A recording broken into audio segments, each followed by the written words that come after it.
Amici rossoneri, è il momento di scendere in campo, perché è tornato il Fanta dei milanisti. In palio ogni giornata ci sono maglie ufficiali del Milan, buoni Amazon da 100 euro e, tra i premi finali, iPhone 16, MacBook Pro 14 pollici e molto altro. 270 crediti per la rosa, mercato sempre aperto, ma soprattutto solo milanisti. Sfida gli speaker di Radio Rossonera e gli altri ascoltatori. L'iscrizione costa solo 19,99 € per tutta la stagione. Vai su fantalgoritmo.it/Radio Rossonera e affrettati, perché in caso di spareggio vince chi si è iscritto prima.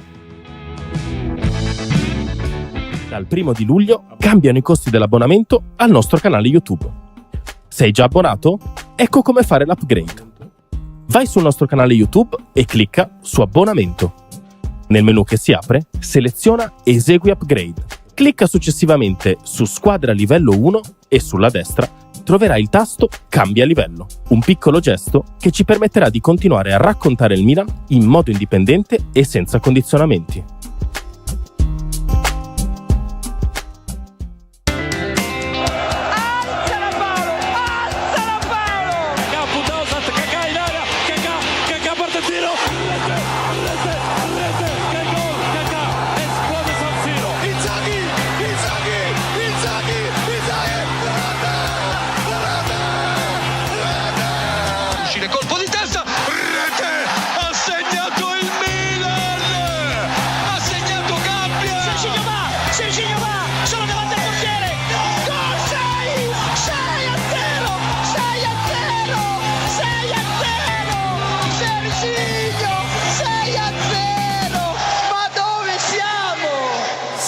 Sempre qui negli studi di Radio Rossonera, ma con il talk di questo martedì 19 agosto 2025. Un caloroso saluto a tutti da parte di Enrico Boiani. A farmi compagnia Lorenzo Tolia. Ciao Lore. Ciao Henry, buon pomeriggio a tutti. Buon pomeriggio anche a Morgan in regia, che oggi ci mette in onda, punto e virgola a capo, ci mette anche 10 grafiche per parlare della più stretta attualità rossonera. Dobbiamo parlare di un pochino di temi, caro Lore, tra l'infortunio di Leao, avete già visto titolo, copertina, eccetera eccetera eccetera.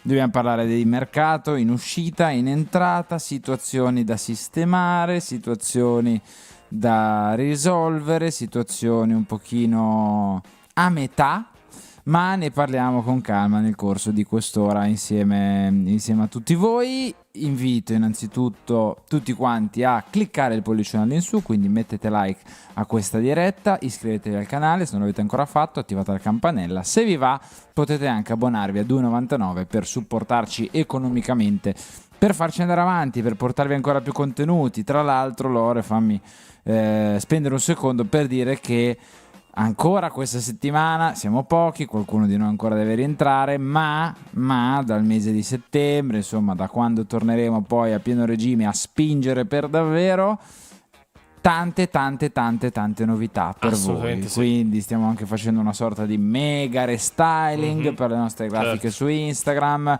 per le nostre copertine, stiamo lavorando sotto traccia nel sottobosco per voi. Quindi anche grazie a voi, tra l'altro, perché è anche grazie al vostro supporto che possiamo poi andare a migliorare, a produrre un sacco di contenuti in più, diversi, con più qualità. E quindi grazie davvero di cuore a tutti coloro che ci supportano.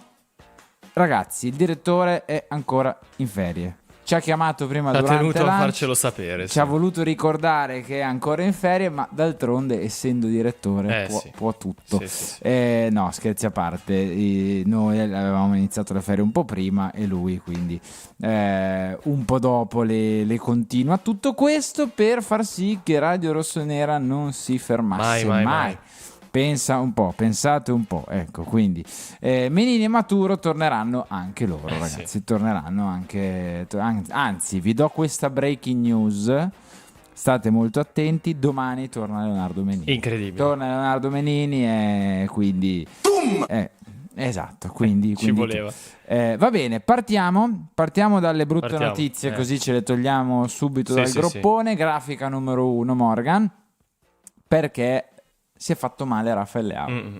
alla fine quell'uscita dal campo contro il Bari in Coppa Italia non era un mi sono fermato in tempo, o meglio, magari si è fermato in tempo per situazioni peggiori, certo. ma comunque ha subito un trauma elongativo al polpaccio destro. Il giocatore non sarà disponibile contro la Cremonese, verrà valutato giorno per giorno in vista della trasferta di Lecce. Aggiungo io, Cremonese in casa, Lecce in trasferta, poi c'è la sosta.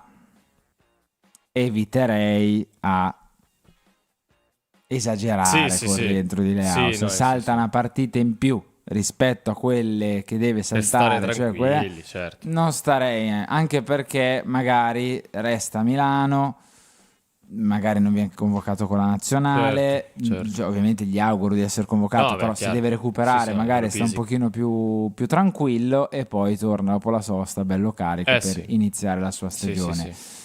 Non ci voleva, ma ti direi meglio adesso con Cremonese che eventualmente in periodi un po' più complicati, no?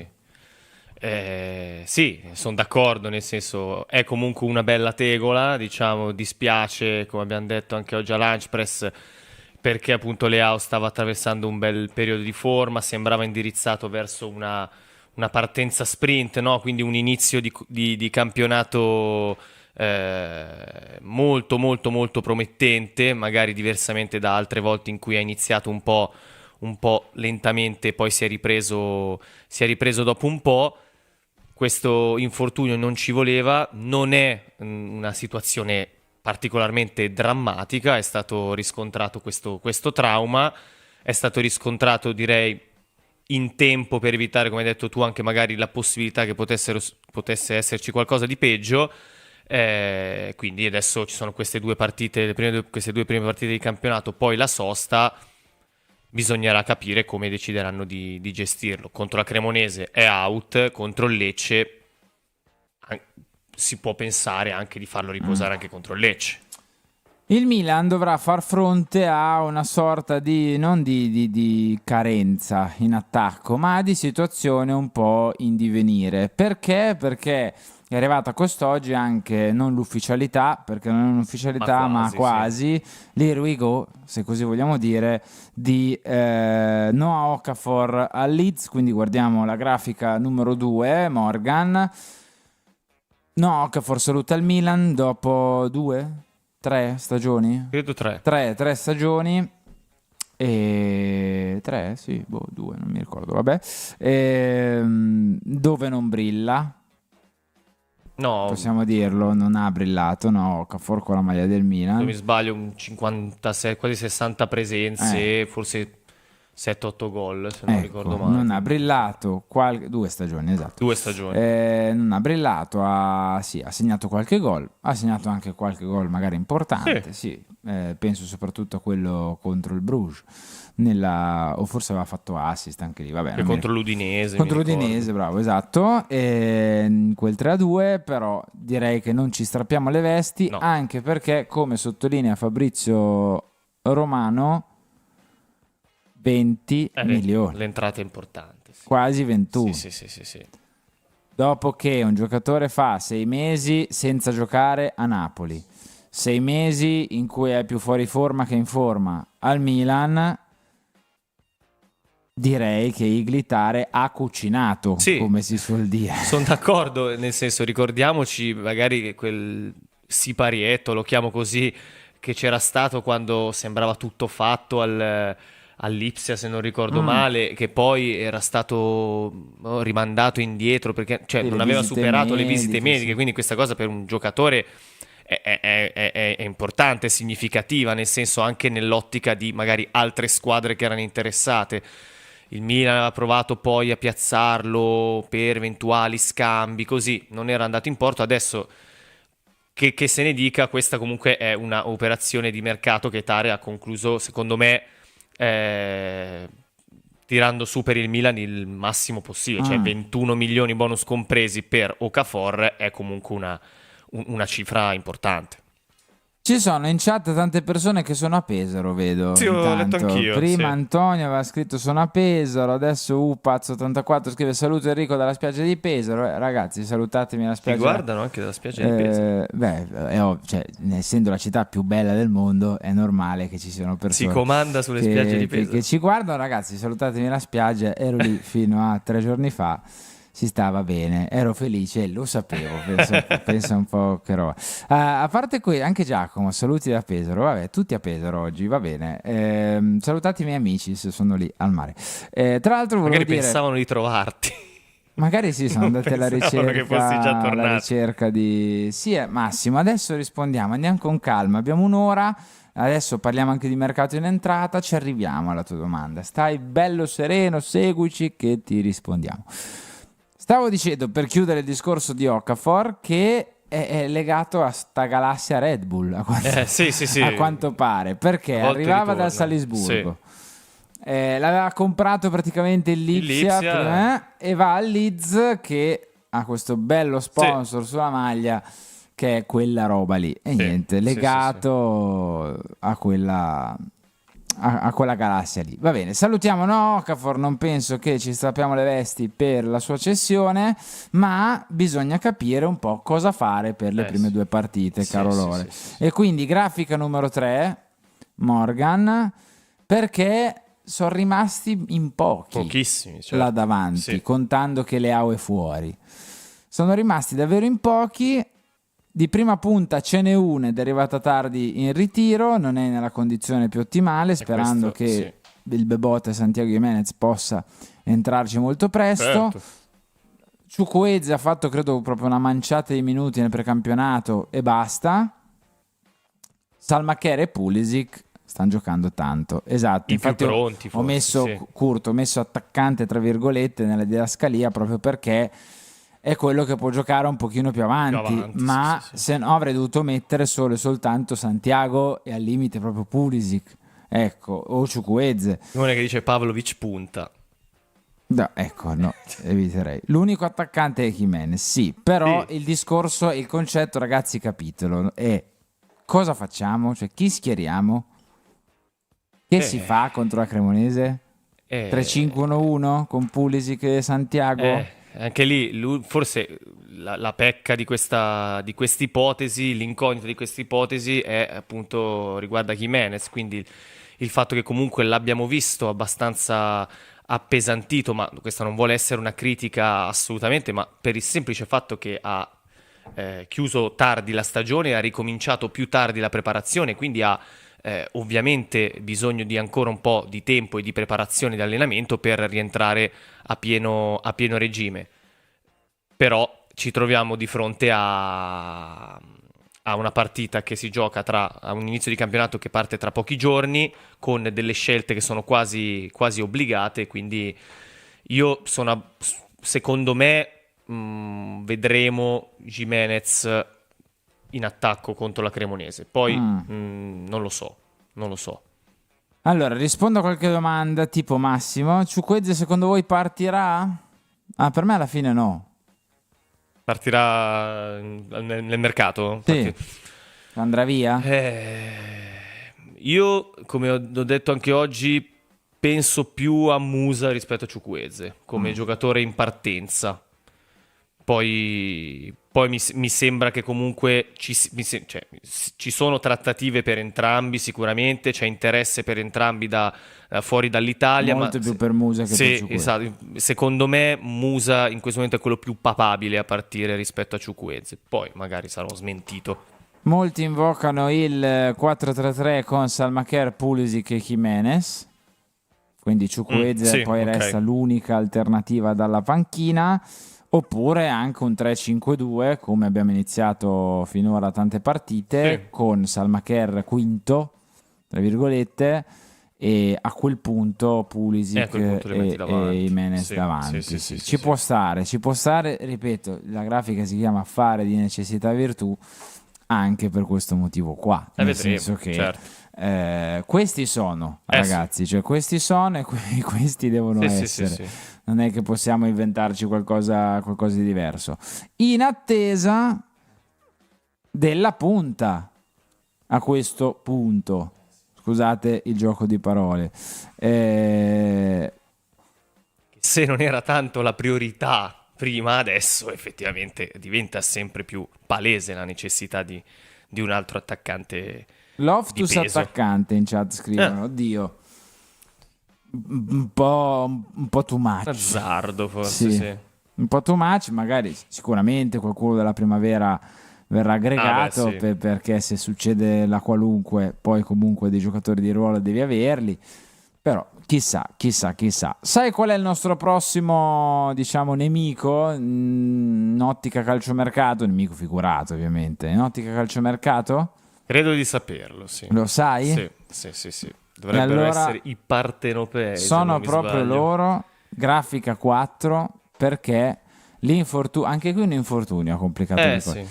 L'infortunio di Romelu Lukaku ha fatto sì che il Napoli iniziasse a muoversi e a informarsi per il mercato delle punte. Sì. E quindi è sfida, nel senso che soprattutto per Højlund, di cui tra poco parliamo, il Napoli ha iniziato a chiedere informazioni. Sì, con Lukaku fuori, ho letto comunque fino a novembre, quindi comunque un periodo di tempo non lunghissimo, ma neanche brevissimo, e soprattutto con l'inizio del campionato. E anche il Napoli si è messo a fare di necessità virtù, come dicevamo prima, quindi sta cercando. Però è un Napoli che comunque, io qua provo a spiegarla non tanto dal punto di vista del Napoli, ma dal punto di vista del giocatore che adesso andrà al Napoli. Sì. Ok? Napoli ha Lukaku e ha speso 30 e passa milioni per Lorenzo Lucca. Sì. Ok? Che immagino, avendo fatto già tutto il precampionato, la preparazione, le amichevoli, sarà il titolare per l'inizio del campionato, che io vi ricordo 5 giorni mancano e poi inizia la Serie A. L'attaccante che adesso va al Napoli, ok, alla Champions League, verissimo, tanti impegni, ma tra 3 mesi, 4 mesi, vogliamo esagerare? Per l'inizio dell'anno nuovo torna Romelu. Sì. E sappiamo che Antonio Conte, se ha Lukaku, è difficile che giochi qualcun altro. Priva, certo. Magari ma c'è già Lucca. Quindi la mia domanda è: chi è in questo momento storico, a 10 giorni dalla fine del mercato, con il Milan che cerca una punta, con la Juve che sta cercando una punta, anche se Muani resta il preferito, con la Roma che anche lì dopo ci arriviamo. Se dovesse partire Dovby, che è vero ha preso Ferguson ma sta cercando una punta, l'Atalanta sta cercando una punta, dopo la cessione di Retegui, anche se torna Scamacca. Quale giocatore, con tutti questi tavoli aperti, con tutte queste opzioni da poter valutare, va a fare la potenziale terza al Napoli? Perché quello è. Perché bisogna valutare anche questo. Quindi Milan-Napoli è sfida. È vero che un po' tutte queste squadre hanno già un attaccante da poter schierare, ma il Napoli potenzialmente ne ha 2. E quindi è più difficile dire vado al Napoli, ok, ha vinto il campionato, è probabilmente ancora la squadra più forte in Italia, soprattutto anche per il mercato che sta facendo, ma forse sono chiuso. Condivido pienamente su Højlund. Secondo me il rischio, poi correggimi se sbaglio, è che si potrebbe trovare in una situazione esattamente identica a quella in cui si trova adesso, nel senso, non dico che non gioca, come adesso che è stato messo totalmente alla porta, ma finire a fare necessariamente il secondo di Lucca adesso, ma per 3 mesi, 4 mesi di campionato, perché poi torna Lukaku e sappiamo che Lukaku gioca, non mi sembra tanto diverso, cioè da fare i minuti saranno pochi. Su questo penso che siamo tutti d'accordo, e quindi la sfida c'è, come hai detto tu, ma per me il Milan può benissimo stravincerla questa sfida se vuole puntare a un giocatore come Højlund, proprio perché io faccio leva sul fatto, sulla testa del giocatore, che secondo me non vuole di nuovo infilarsi in una situazione simil United, con tutte le differenze del caso, certo dovute al fatto che l'ambiente era quello che era, che è stato escluso dal progetto. Qua ovviamente non sarebbe escluso dal progetto, ma i minuti sarebbero comunque pochi, e siamo sicuri che un attaccante come Højlund, comunque giovane, comunque che ha voglia di fare, sia disposto fin dall'inizio ad accettare un minutaggio così basso? Secondo me no. Andiamo intanto anche a vedere la scheda, Morgan, la grafica numero 5. Di fatto è lui il nome principale, il nome di cui si sta parlando, il nome più importante, sia per il Milan che anche per il Napoli. Oggi vi prometto, ragazzi, non parliamo di Embolo, ma parliamo di altri nomi che bisogna, cioè veramente io faccio fatica. Ma vabbè, sì, questa è la scheda di Højlund, l'abbiamo vista anche ieri. Questo ragazzo io capisco che non voglia entrare nel loop di prestiti dove fa un anno da una parte, fa un anno dall'altra, fa un anno di su, fa un anno di giù. Però, da un altro punto di vista, mi verrebbe da dire, caspita, io capisco gli ingaggi monstre, la Premier League, il fascino comunque dello United, che è sempre lo United. Chiaro. Ma questi ragazzi, ma penso anche a Zirkzee, penso a tanti giocatori che vanno in Premier, no? È poi difficile stare in Premier, spaccare il mondo e diventare uno dei big della Premier. Cioè è un oceano di squali, sì, la Premier League. Quindi fare una mossa come quella che ha fatto Højlund, che ha fatto Zirkzee, in aggiunta, cioè aggiungo allo United, caspita, cioè vorrei dire, sei un po' andato in cerca, sì, no? Cioè sei un po' andato a cercarla la situazione più complessa. Poi hanno pagato 70 milioni, appunto, a te ne danno 5. È difficile dir di no, Anche secondo me il fatto che un ragazzo giovane arriva dall'Atalanta per una cifra tipo 77 milioni di euro, è ovvio che un po' di pressione inevitabilmente ti viene addossata. Poi le scelte sono quelle, come hai detto tu. Uno magari è andato lì pensando e invece le aspettative non sono state rispettate. Però comunque i numeri, cioè, li vedete, con tante presenze, comunque un numero di gol esiguo. Sì, esatto. Nell'ultima stagione addirittura solo 10 gol in 52 presenze per un centravanti. Capite che sono numeri bassi. Gabriele scrive: riguardano solo al conto corrente, poche storie che chi è causa del suo male, aggiungo io, pianga se stesso. Ma infatti a me la cosa che mette un po' di tristezza, che poi dopo queste operazioni qua, però il ragazzo non vorrebbe fare il pacco postale, andare in prestito un anno sì, un anno no. Punto 1, sei tu che sei andato allo United, certo, no? Sì, quindi sei tu che sei andato allo United. Se lo United, essendo lo United, poi compra altre 3 punte da 60 milioni, cioè, il rischio è che il pacco postale lo fai. Non vuoi fare il pacco postale, abbassi le tue pretese e ti rimetti in gioco. Aggiungo, senza fare nemmeno troppe storie, perché, ripeto, è un oceano di squali la Premier League. È un oceano di squali e l'Arsenal sai che prende Gyökeres, sai che il Chelsea va a spendere per João Pedro, e dove vai? Al Nottingham Forest, con tutto il massimo rispetto, che ha fatto una stagione bellissima lo scorso anno, vai al Burnley, vai al West Ham, va bene, ok, però cioè non lo so, a me sti ragazzi giovani che ragionano così non mi fanno proprio troppo impazzire. Sì, mi trovo totalmente d'accordo. A proposito dei ragazzi che non è che abbiano ragionato troppo nelle loro scelte di carriera, o che non è che hanno mantenuto proprio la barra dritta, andiamo anche a vedere la grafica 6. Sicuramente no. Perché anche qui ce ne sarebbe da parlare. Penso che potremmo fare un'ora solo e soltanto sul buon Dusan Vlahovic. Sì. Perché anche qui, caro mio, se vuoi giocare da altre parti a buoni livelli, quell'ingaggio lì non te lo dà nessuno. Nessuno ti darà i 10-12 milioni che prendi. No. Nessuno te ne darà probabilmente neanche 10, neanche 9. Non so se qualcuno te ne dà 8. Siamo sempre qua. Cioè, a me sembra che ci sia questa tendenza di questi ragazzi sempre di più in cui davvero fanno i Beyblade, le trottole, l'importante è che abbiano il contratto bello. Sì.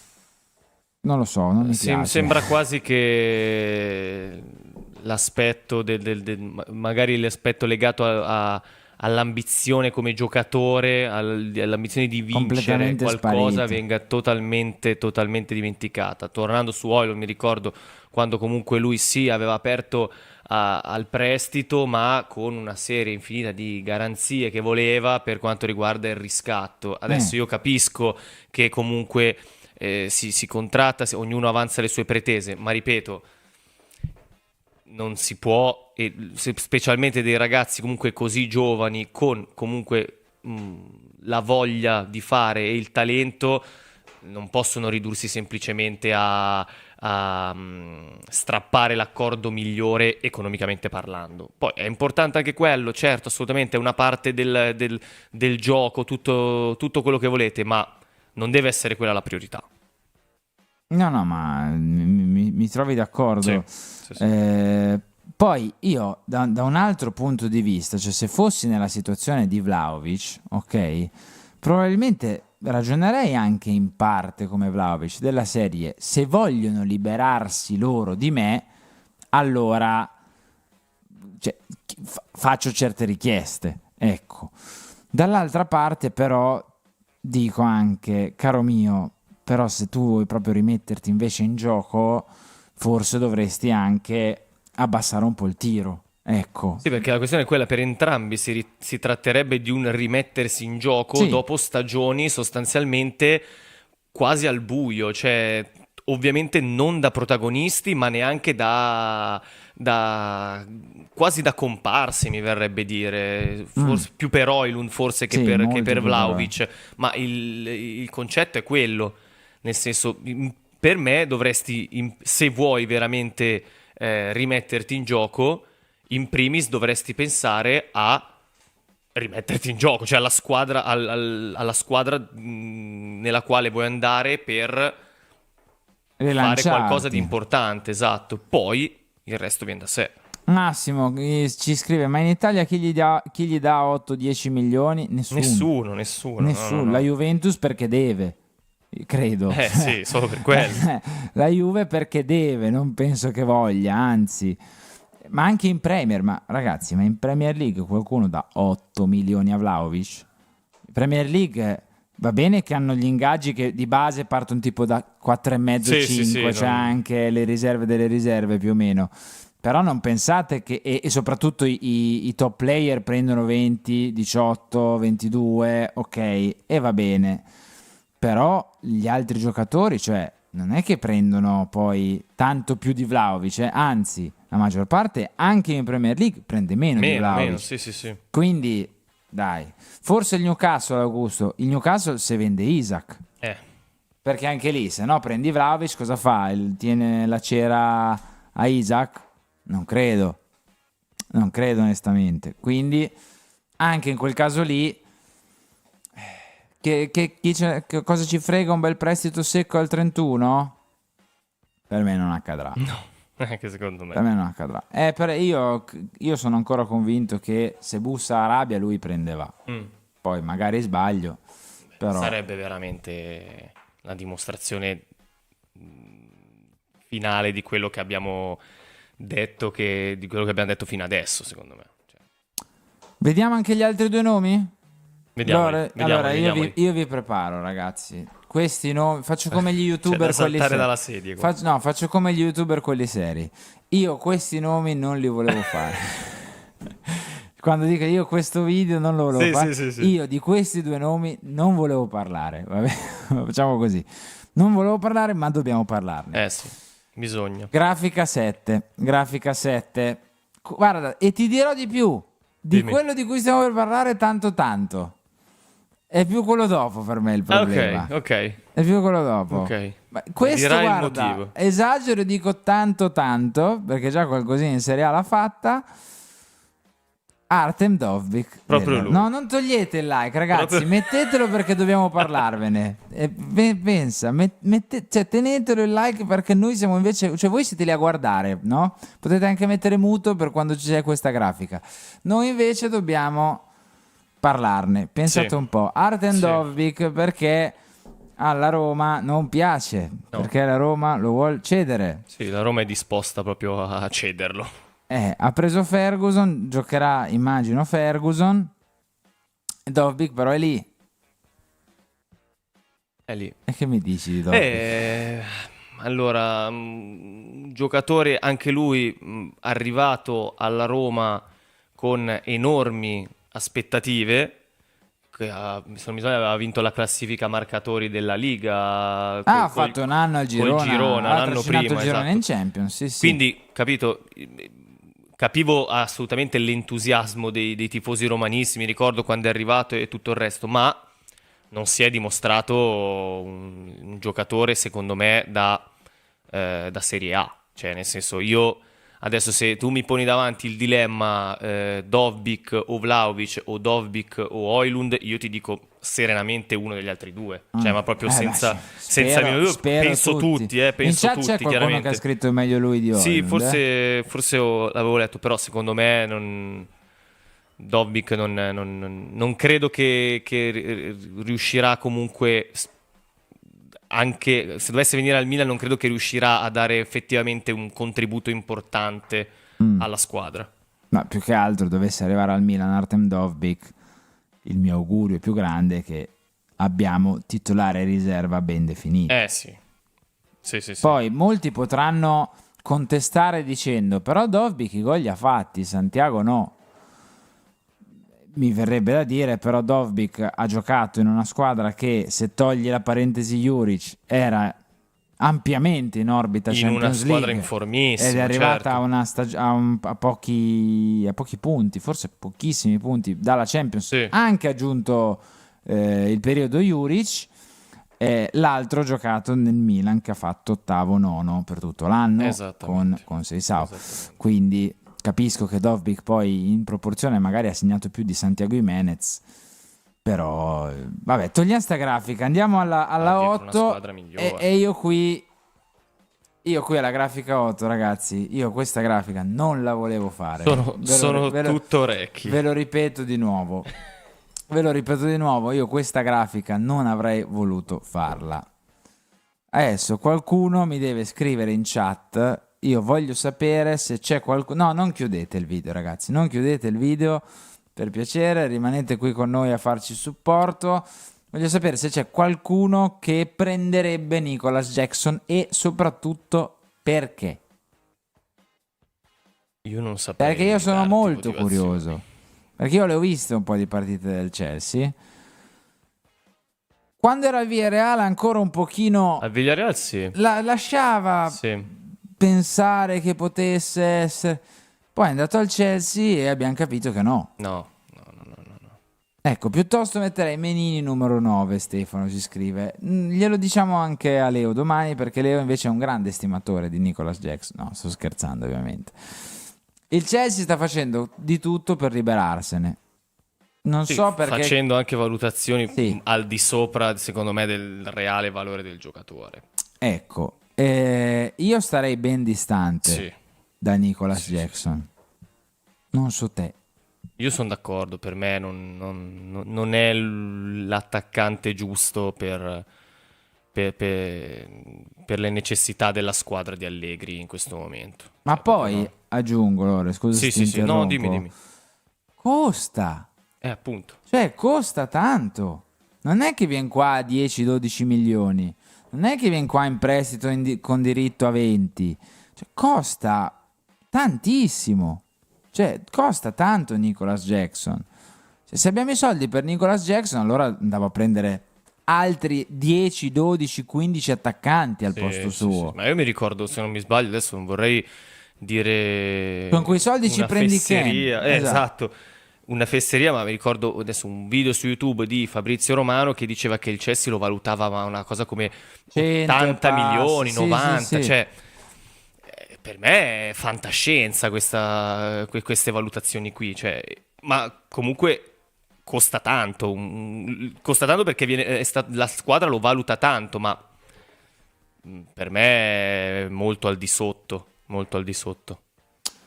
Vabbè, bypassiamo, skippiamo, sperando che insomma Nicholas Jackson poi dovesse venire qua, sarei il primo a fare il tifo per lui e spererei che segnasse 40 gol, cioè il primo sarei, però ecco, se resta lì o se va altrove, a me non è che dispiace. No, Con no, quei no, soldi no, per Ken niente. davvero, cioè prendi davvero Ken. Bonny è meglio, all'Inter fa il terzo attaccante, oddio, non so se Bonny è meglio adesso, perché comunque ha fatto una stagione discreta Bonny, mentre invece Jackson è un po' che gira, magari ha un po' più di esperienza, però comunque ecco, Jackson no.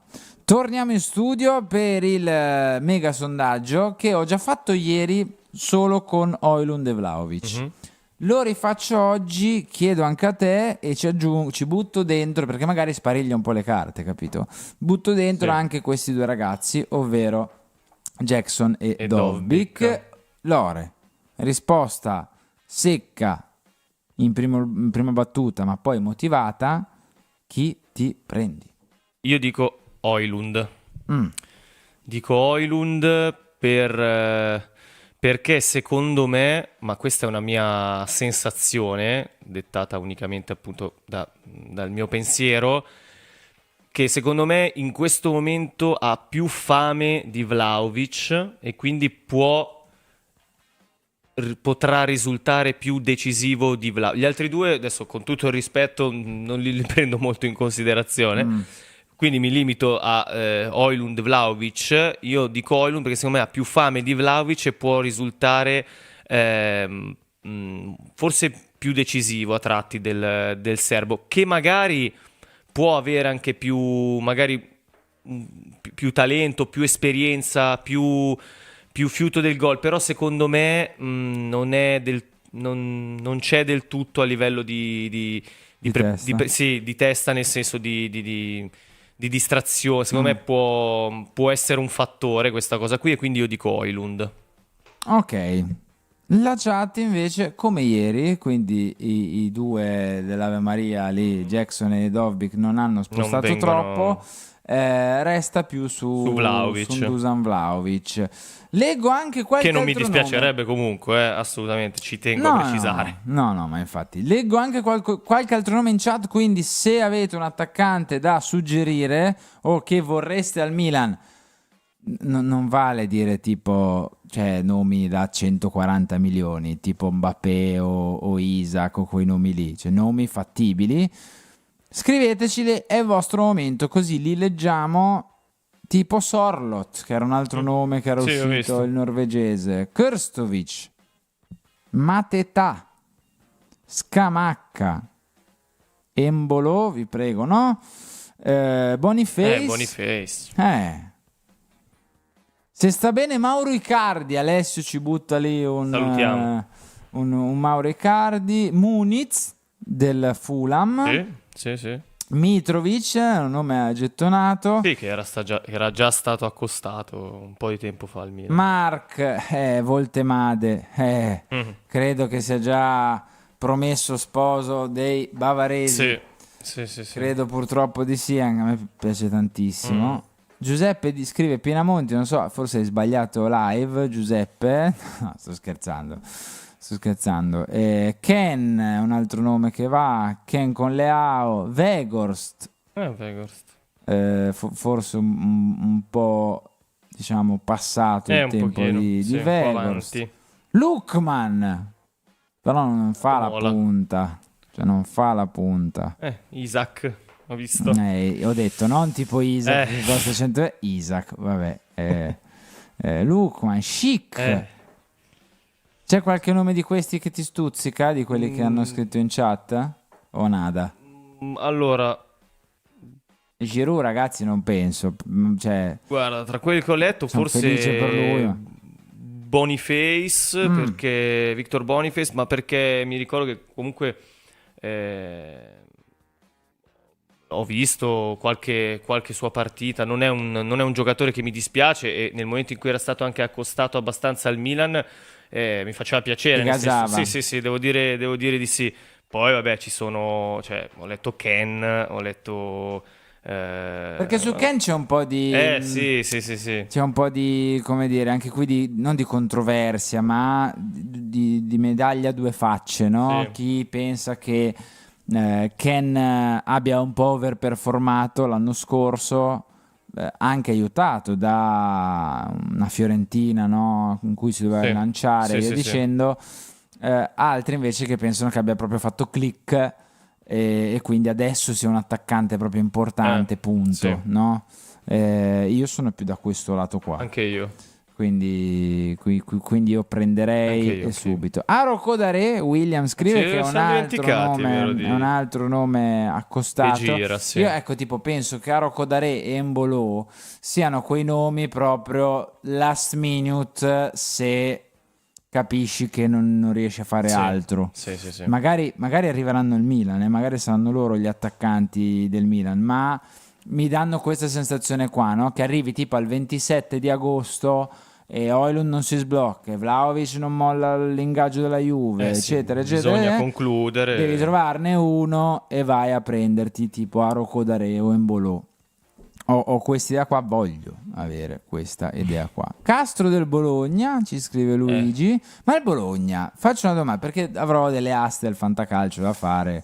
Castro, il Bologna, visto che sono stato in ferie fino a 3-4 giorni fa, il Bologna, chi fa giocare davanti dei tre? Perché sono in tre adesso, Mhm. Chi è il titolare previsto?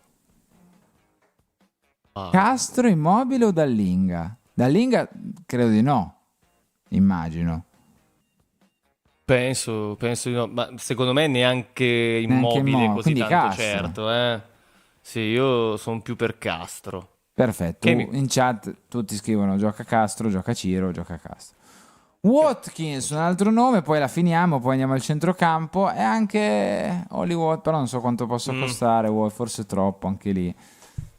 E vabbè, va bene. Abbiamo dato tanti nomi di attaccanti, sì, il sono nostro tutti bei sondaggio, nomi. pensa, Vediamo. sai cosa è successo al 100 sondaggio? a 0, no? No, è successo che Vlahovic ha la stessa percentuale di ieri, Ok. che era su 2, quindi Dovbyk e Jackson hanno preso parte della percentuale Di Højlund. di Højlund, per forza di cose. Sì.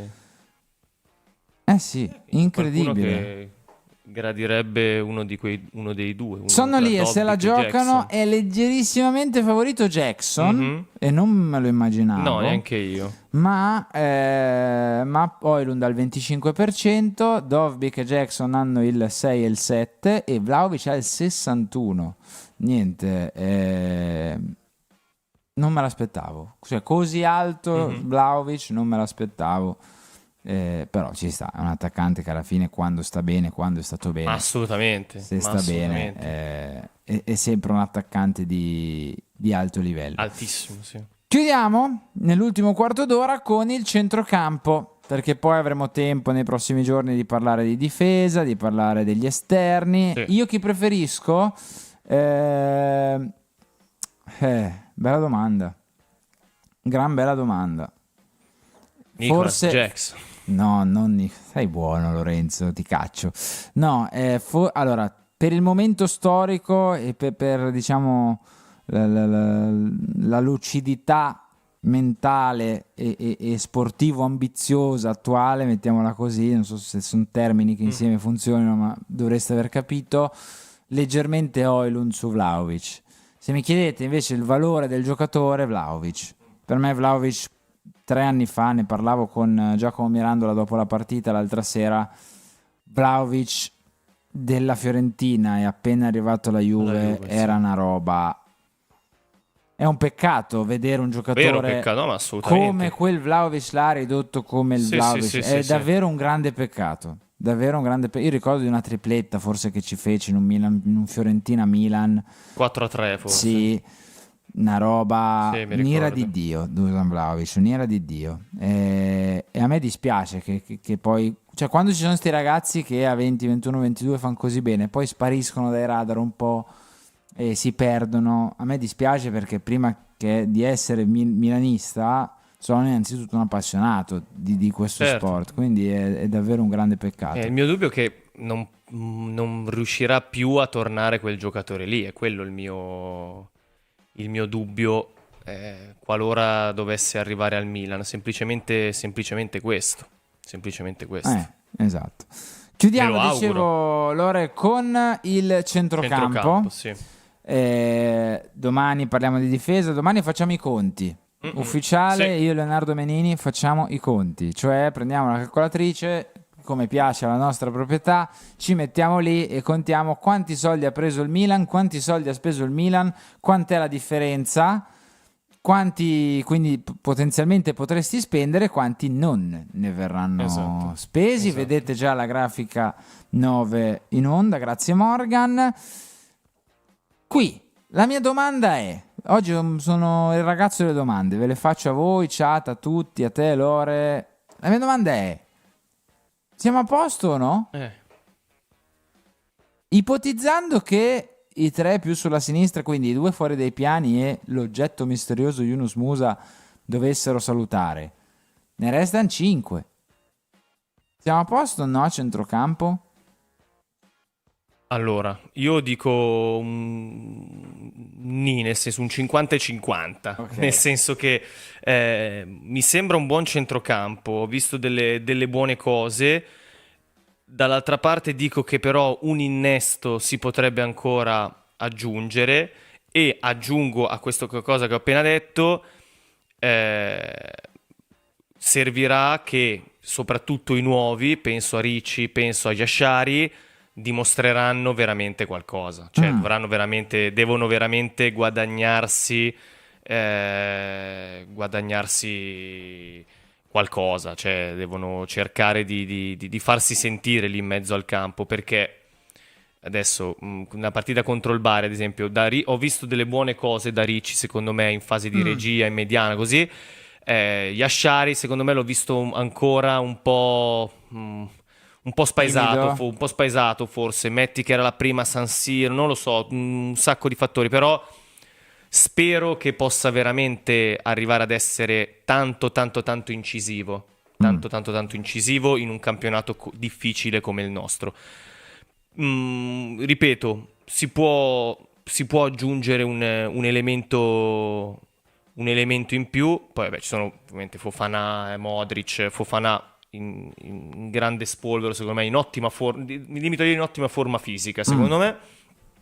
Per quanto riguarda chiamiamoli gli esuberi, ho visto che qualcuno aveva scritto prima la situazione di Adli, Sassuolo, sotto questo aspetto qui, da quello che mi è parso di capire, è ancora tutto abbastanza fermo, ma perché semplicemente la palla ce l'hanno in mano i giocatori, che adesso devono arrivare sostanzialmente a una decisione definitiva. Su Adli sì, c'è l'interesse del Sassuolo, Bennacer, si pensa ovviamente al ritorno al Marsiglia, che vorrebbe rinnovare il prestito, Marsiglia. ma ci colleghiamo. Marsiglia. Non è che... Caro Marsiglia, caro Roberto De Zerbi, sì. non è che vuoi rifare lo switch. No, comunque, a parte gli scherzi, prima di parlare di Rabiot, tra poco ci arriviamo. Musa viene utilizzato tra l'altro spesso largo, esterno, sì. Da Allegri. Quindi, ipotizzando che, facciamo proprio iper mega ipotesi, Adli va al Sassuolo, Bennacer va in Arabia, restano gli altri 6... Magari Musa ti fa il sesto, no? Se sei proprio in emergenza tragica, può giocarti a centrocampo. Però ti direi, sono gli altri 5 più 1. Discorso diverso se va via anche Musa. Perché lì allora magari un interventino ci potrebbe stare. È un interventino francese, arriva appunto dal Marsiglia, è passato come Allegri, come Vlahovic, come tanti dalla Juventus e si chiama Adrien Rabiot. Grafica numero 10. per andare a vedere cosa è successo. Sì. Cosa è successo? Perché nasce tutto da ste robe che a me non piacciono mai, però succedono purtroppo. Sono successe anche nel nostro spogliatoio tra dicembre e gennaio scorso e hanno portato a cessioni, esoneri, quello e quell'altro. Salutiamo Orazio Comando che ha dato questa notizia. Sport Mediaset, sondaggio per Rabiot, un'operazione complicata ma i rossoneri ci pensano. Perché Rabiot, che doveva essere il preferito inamovibile nel Marsiglia, è finito fuori rosa sì. al Marsiglia? Perché c'è stata una sorta di parapiglia, di lite, Sì. scegliete voi il termine più adatto, con Rowe, che tra l'altro è il giocatore che è in procinto di andare tra la Roma e il Bologna, Sì, lo insomma. punta la Roma.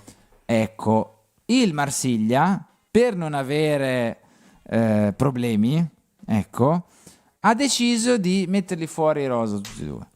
Ha detto, sai che Tabula c'è rasa. 1-1-2, ci avete stancato, basta. Prendi o lasci?